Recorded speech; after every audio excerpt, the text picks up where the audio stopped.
Yeah, so last week we witnessed the return of Trump again, with him winning the popular vote in this year's presidential elections, and the Republicans also winning both control of the U.S. House of Representatives and the Senate. And it makes sense that a lot of Americans are scared and fearful right now for what this could mean for their rights and their futures. Project 2025, a set of policy proposals that the Republican Party would hope to implement if Trump were to return to office, provides a scary precedent of what the future of the Trump administration could entail. Some of these include calls to eliminate job protections for government employees, suggestions that the Department of Health and Human Services maintain a biblically based, social science reinforced definition of marriage and family. It wants to leave abortion laws up to individual states and ban late-term abortions. It promises to implement the largest deportation program in American history and aims to end diversity, equity, and inclusion programs in schools and government departments, trying to crack down on this so-called woke ideology. Trump is no better on foreign policy, and regarding Israel's genocide in Gaza, Trump has claimed that he will continue. He wants to let Netanyahu finish the job and was warmly welcomed by Netanyahu on Twitter, who called Trump's historical return to the White House as a new beginning for America and a powerful recommitment to the great alliance between Israel and America. The Democrats' campaign has not helped to subdue any of these fears. Instead, it's flamed the flames by positioning themselves as the savior to what would otherwise be utter chaos if Trump were reelected. But as we probably all know, and what will be echoed again in this talk, is that the Democrats are not the solution to beating the far right or overcoming any of the disgusting policies that Trump will try to implement in the near future. So how did we get here? First, with the failures of the Biden administration over the past 4 years, the U.S. has seen a cost of living crisis and wealth inequality that was inherited by Biden, which was at all-time highs in 2021. The income of CEOs in the largest American firm rose by 1,460% between 1978 and 2021. Meanwhile, the average worker's pay grew during the same period by only 18.1%. As of 2021, the average CEO got 399 times more than the average worker. This paints a very stark reality that the U.S. economy is not working for the average Americans. Biden's economic policies in response included giving handouts to corporations via tax breaks while providing little concessions to workers. In his presidency, Biden also deported migrants at similar rates to the Trump administration and has sent back 4.4 million people, more than any U.S. president in a single term since George W. Bush. He's been coined as Genocide Joe recently, backing Israel all the way in its invasion of Gaza and cracking down on Palestine protests.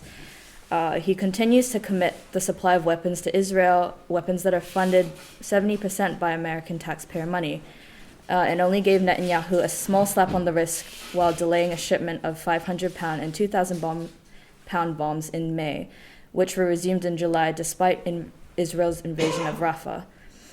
Democrats were willing to roll out Biden again for this year's elections until realizing that there was no chance of winning and put Kamala in the race last minute.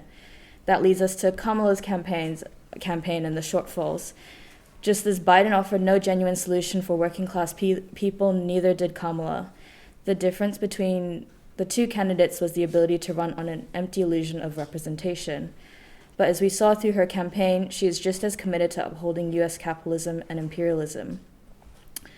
In one of her first rallies, she shamed Palestine protesters that were part of the uncommitted movement by saying, if you want Trump to win, just say that. Otherwise, she wants to continue speaking. She has advocated for stricter anti-immigration policies. She went back on her promise to ban fracking and has promised to ensure that the U.S. will be the strongest military in the world, emphasizing Israel's right to defend itself. They refer to her as top cop for a reason, as she consistently advocates for harsher sentences for convicted people. She's created ridiculous state policies, like ones that imprison parents if their children had too many absences in schools. She blocked payouts to the wrongfully convicted and argued for keeping nonviolent offenders in jail as a source of cheap labor, and she denied gender reassignment surgery to trans prisoners. Ultimately, she plays the exact same role in perpetuating mass incarceration and the prison industrial complex in the U.S.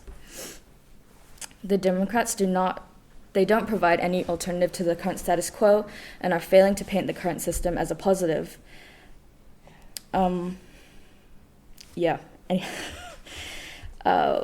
We can't hope to see any fundamental changes to the Biden administration through Kamala Harris. She supports all of Biden's corporate handouts.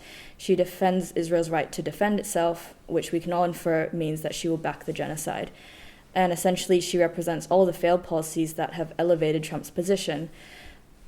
Hence, the Biden administration has failed to improve the lives of ordinary Americans, and Harris has said she didn't intend to change any in a meaningful way. So what this has done is just created a space for Trump to position himself as the alternative leader for change to the average American, filling the vacuum left by the failures of the Democrats. The Democrats offered no solution to the cost of living crisis plaguing American workers, with the top 1% taking 21% of income, more than double of the bottom half of the country. It's clear that people want substantial change, with the AP poll reporting 8 out of 10 voters wanting a substantial change in how the country is run, and 1 in 4 saying they want a total upheaval. It's not necessarily that Americans have become more sexist and racist, but they are simply sick of the current political system. 62% said that the government mostly works to benefit itself and the elites. The Biden administration and Kamala Harris have maintained the status quo. Kamala has said that she would do nothing differently to the Biden administration if she got in office, aside from allowing Republicans into her cabinet. She lost the vote in Dearborn, an Arab American majority suburb in the swing state Michigan, where the Democrats' vote fell from 74% to 28%. Some American Arab voters in Dearborn voted for Trump for moral reasons, with his vote increasing from 24% to 47%, and not being able to support the Democrats that back the genocide, and not thinking that Trump could get any worse. 21% also voted for third party Jill Stein. Trump was able to blame immigrants and liberal elites for the cost of living crisis, smearing the Democrats as pro-establishment and pro the current status quo, acting as an anti-institutional figure while in reality being a massive billionaire and giving huge tax breaks to big business. He's able to create a sense of nostalgia for a time of lower migration rates in attempts to address the economic decline. He's able to create this feeling of resentment amongst people, many of them being working class people, that feel like they're being left behind and being ridiculed by the Democrats. Trump winning the elections demonstrates the dangerous ability for the far right to take advantage of the spoils of capitalism, and the inability of the left to offer any genuine solutions. We're seeing this dangerous pattern play out in other states across the world, in the UK, in Germany, New Zealand, and India. There's also very real risk of the rise of the right in Australia here too, where Labour is also alienating its base through its commitment to Israel and its crackdown on unions such as the CFMEU, and could easily lose to the right-wing Peter Dutton in next year's elections. In reality, the left movement has to look beyond the electoral systems because neither party can offer genuine change, even if they wanted to. In the States, both the Republican and Democratic parties are purely capitalist parties. They both receive millions, or in the Democrats' case, $1 trillion from big businesses and billionaires for their campaigns. And ultimately, they both seek to uphold the current capitalist system and the elites that benefit from it.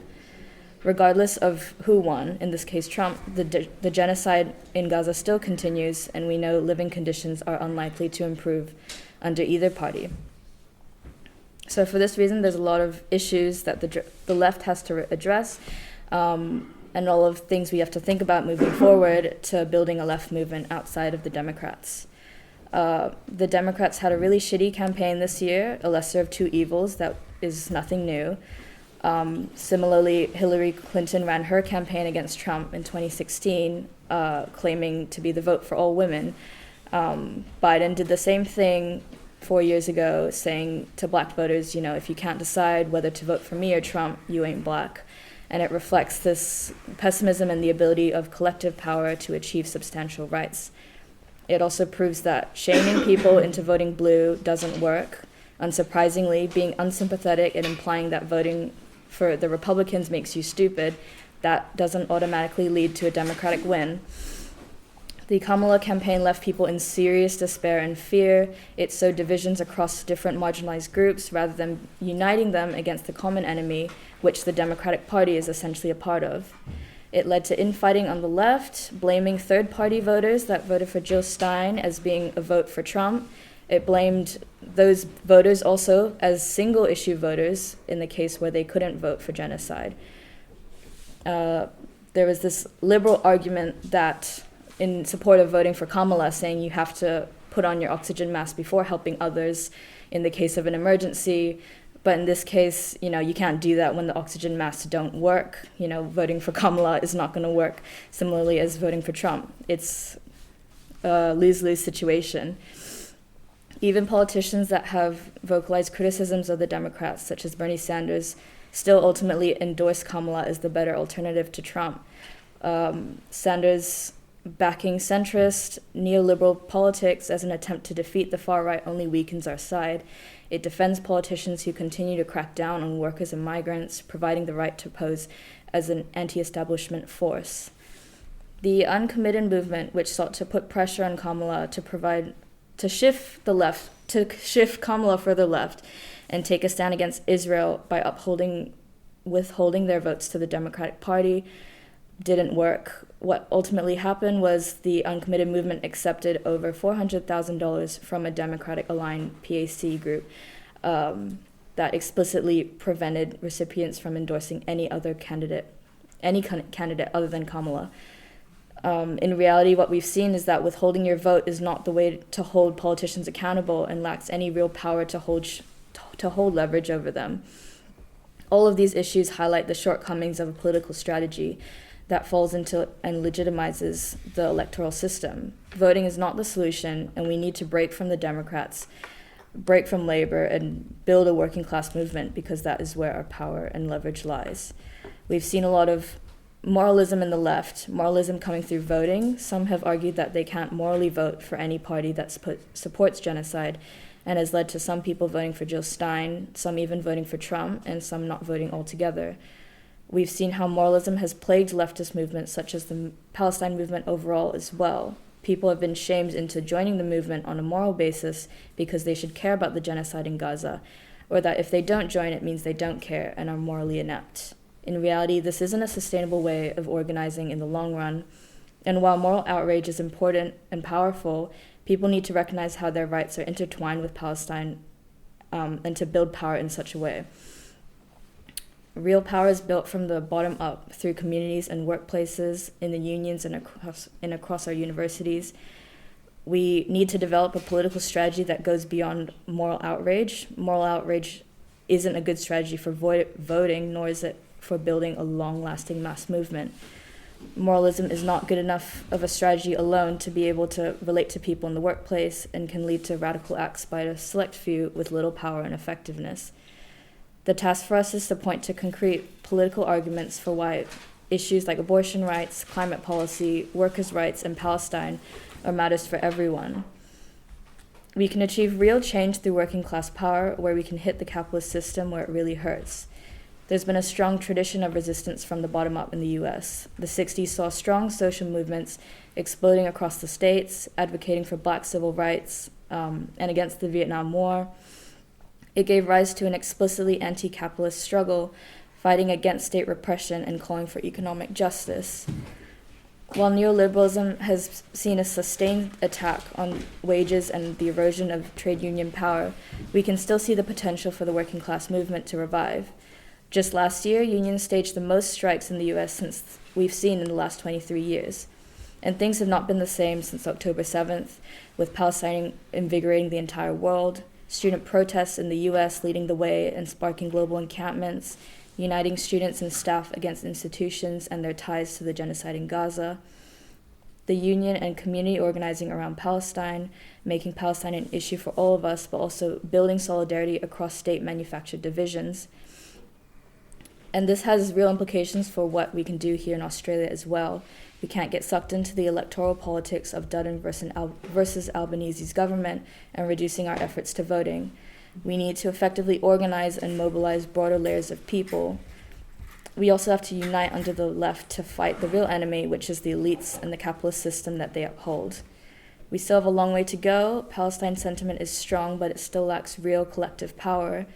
And by how we get that power is through our universities and our workplaces, our communities, to smash institutional ties to Israel and to improve our working and living conditions and see collective liberation for all.